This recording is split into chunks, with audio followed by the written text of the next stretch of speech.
Hello, my name's Adam. For this, my first video, I know there will be definitely a few things that I may have done wrong, and I will advise at the beginning to watch all the way through so you can learn from my mistakes. I'm going to be getting this door panel card out. This is a BMW 218D. Because the window does not work. You can hear it. So, I think, personally, it's not the motor, because you can hear it crunching them out. I think it's the actual winder. But, as this isn't my car, I'm going to take it apart. I'm going to bring you guys along with me, and girls. And we're going to diagnose the problem together. So if you've got a problem with this car, I've done a bit of research, went through some forums. This car does get this problem a lot, which is why I thought I'd film the video. What you're going to want to remove is, on this handle, there's a little tab underneath. So you're going to run your finger across to find that tab. So, when you have removed the two pieces of plastic, the door handle as shown, and this part of trim as well as shown, removed with this handy little tool, I really do recommend getting trim tools because they're going to stop you breaking things, clips especially, and just makes your life a lot easier as well. So now we've got 1, 2, 3, and if you can see that, 4 and 5. So we've got 5 torque screws to remove, so I'm going to remove those now. I've been lied to, T20 bits.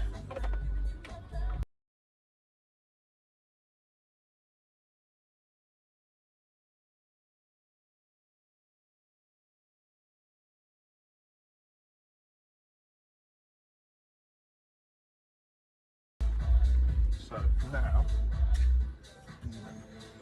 this trim. Okay, so what we're going to do next is we're going to remove the little light. Let me just show you guys. It's a little light under the door. Now, when I prise open this door, I do not want that catching. It's not going to be fun. So I'm going to just try and pop that out as well. Just make our lives a little bit easier.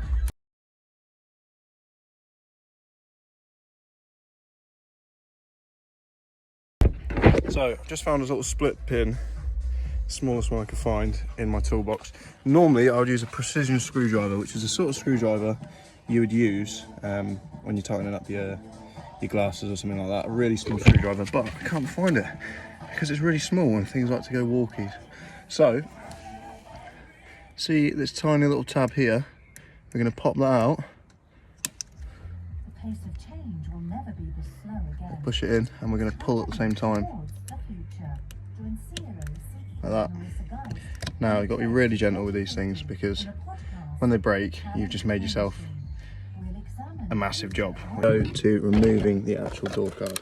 So just a little recap. We've taken off the 5 T20 Torx bits. When I was researching, said T25, T20. Make sure you don't lose them. I've got a nice little magnetic screw holder.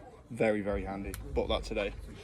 And we're just going to start by loosening this door card off.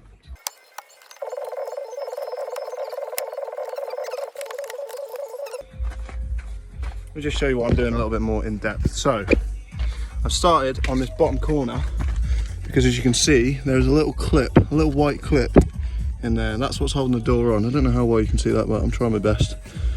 Made my hands in the way. So, this little white clip here is one of the pins holding the door in, and you've got another down there. And I'm just slowly working up, trying to gain a bit of access and finding more of these clips. And I'm just going to keep popping these out until eventually the door card just pops off. This tool, nice wide tool, is ideal for a job like this. Like I said again, buy the correct tools. It was a tenner, and I've got 4 bits that have come. Very well spent. Bought in Wilco. Probably get them even cheaper online, but £10 is cheap enough for me.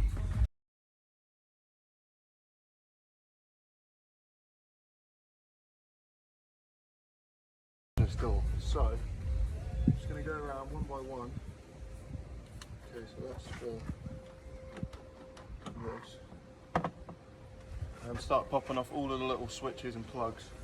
Nice and gently, just the way I showed you before.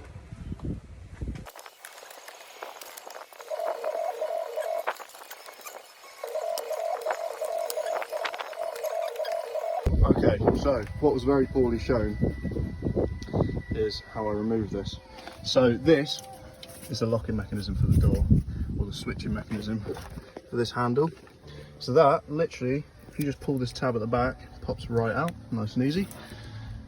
This one, when it's in, it's clipped up like this. So what you want to do is you want to push that in, that insert, push that insert in, twist that over, pull it all the way back, which it will go all the way back, and then it will just pull right out, along with this little tab here. This is for this mechanism here, pull straight out, with that little trick that I showed you, and this is another one of those little tabs. So we're just going to pull that out now, nice and easy, don't want to break it, like that, and that is your door card off. So now you want to store that so that it doesn't get scratched. Next, to get to our winder assembly and motor, we're going to have to cut this plastic out, this rubber out, so that we can get a better...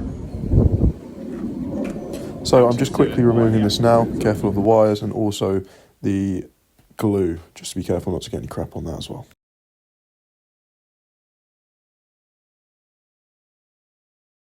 Now is the interesting part. Now here is where the problem is, I believe. This is the winder. So we're going to do a bit of investigating and I'll get back on to you. This is our problem. So upon looking in here, so this wire goes through here, and when you pull it, the window goes down. When obviously when it's pushed, the window will go back up.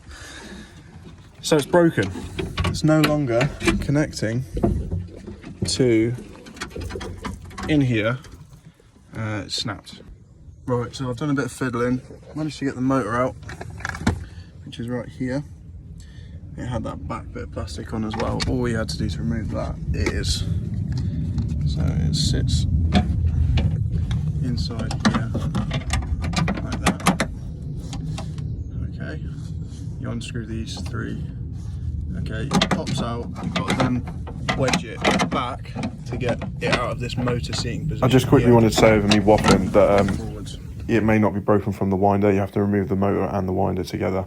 Now I don't show how to remove it, but I will show you how to put it back, so that should help.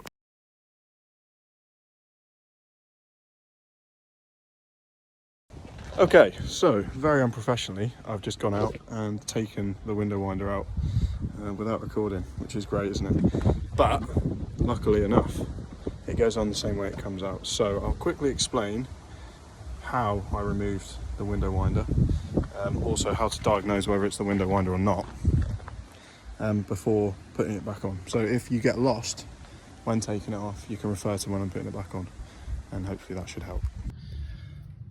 So I will refer to putting this back on, but you've got two of these. One sits around here, moves up and down with the winder, and another one back here, which does the same thing, moves up and down with the winder. This attaches to the window, or the glass I should say, and you need to get this off. Now I recommend, before even starting this job, to get a wrench like this. This wrench here, it's a pipe wrench, £10 from B&Q. It's a Magnuson one, so I would recommend buying this as well as your interior prying tools.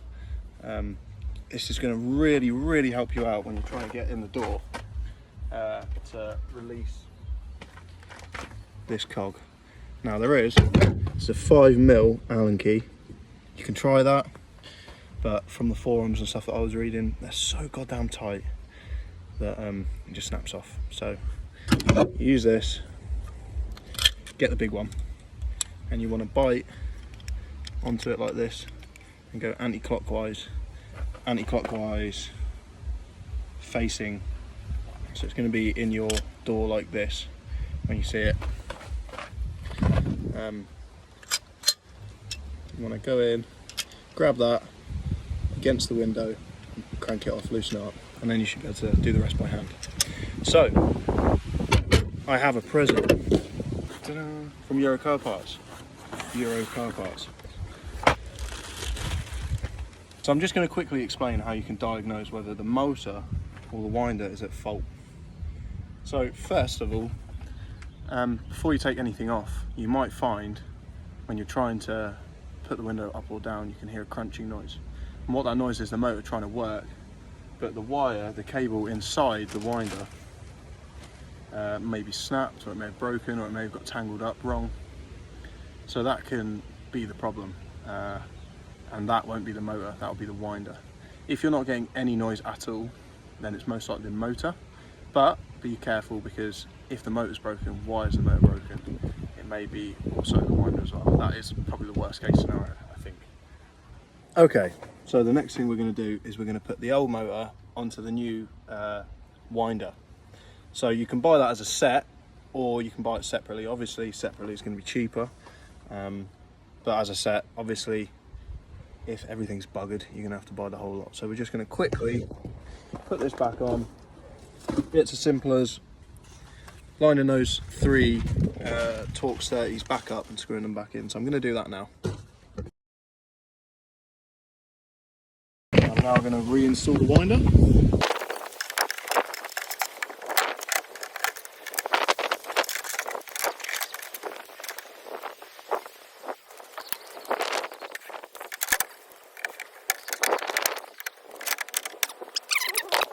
So what a lot of these people don't explain is when you're lining this up, definitely in my case, I'm thinking, why the hell isn't this lining up?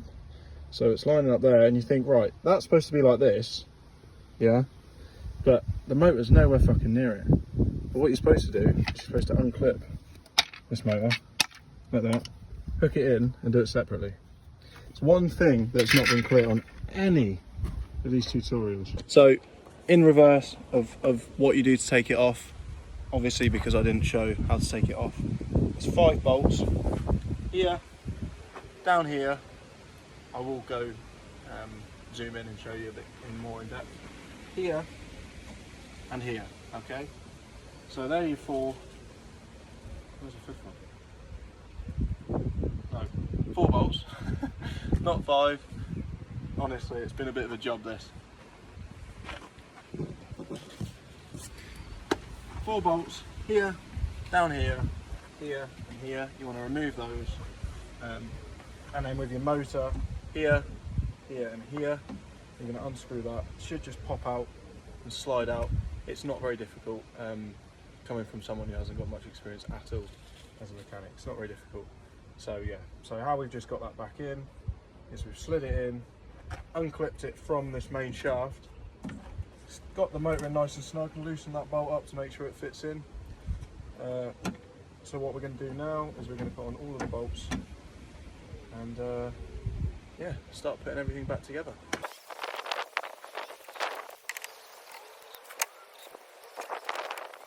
Bolts. But what you may encounter when you get to this final bolt is that you can't bloody get to it. So there's a little nib, see that? Yeah. There's a little nib here. I say a nib, like a big bung. There you go. So you're going to take that off, and it's going to give you an entrance with a super duper long spanner, like that, to tighten it up or release it. So slide that in, hoping it's going to reach. Oh, she reaches.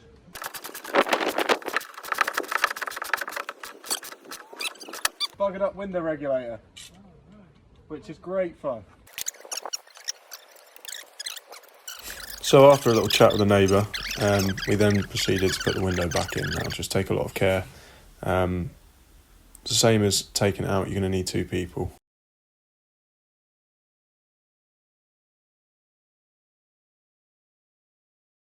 The window is now back in, shown on that lovely time lapse. Just a few pointers on that. Make sure you've got your trim tool. Again, buy a trim tool, honestly. And you want to make sure that the lip doesn't fold in. On here, you want to make sure that lip doesn't fold in. And I don't know how well you can see that on the time lapse, but what we did was we caught that bottom corner all the way up here and scooped it in. And the reason we did that is because there's multiple lips on the window. And if you scoop in the Apologies for not showing, but with those cogs, you just line them up with the holes in the window and the winder holders for the window, and just make sure that you tighten them the right way. They're a very big fiddle, so be patient. Okay, so that's all back on now, nice and sealed, no water's getting in there. So the next stage is to get everything clipped up. I recommend that you clip the longest thing up first, which is this.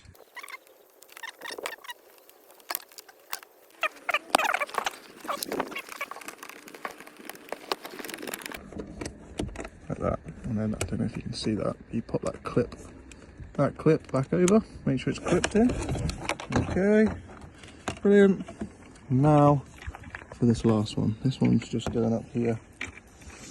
Not sure why that is. And that just clips in like that. So now you've got everything back in. You're going to start by lining up this. So make sure that goes back in the hole like it's supposed to be. Like that.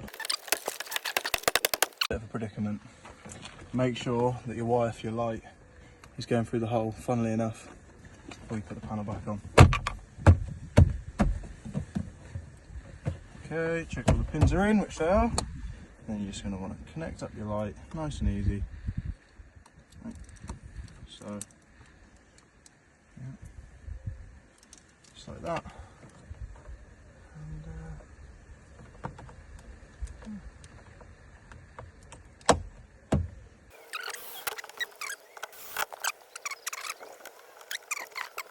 Pop your panel back on.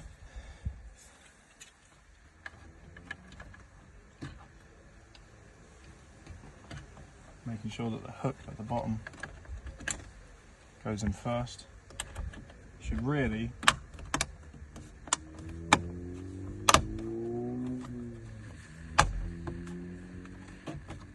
take care when putting this on and taking it off. Also, when you pry this off, make sure you remove it from the top, not the bottom, which is what I did wrong.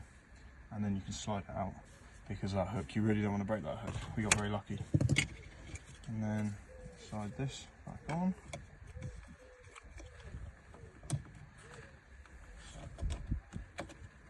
Like so.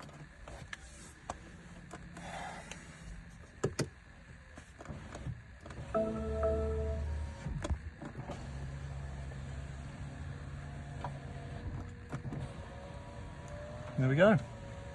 One fixed window. So, I hope you enjoyed this, my first video. I know there will be definitely a few things that I may have done wrong, and I will advise at the beginning to watch all the way through so you can learn from my mistakes. But yeah, thank you so much for watching. I hope you enjoyed. Thank you.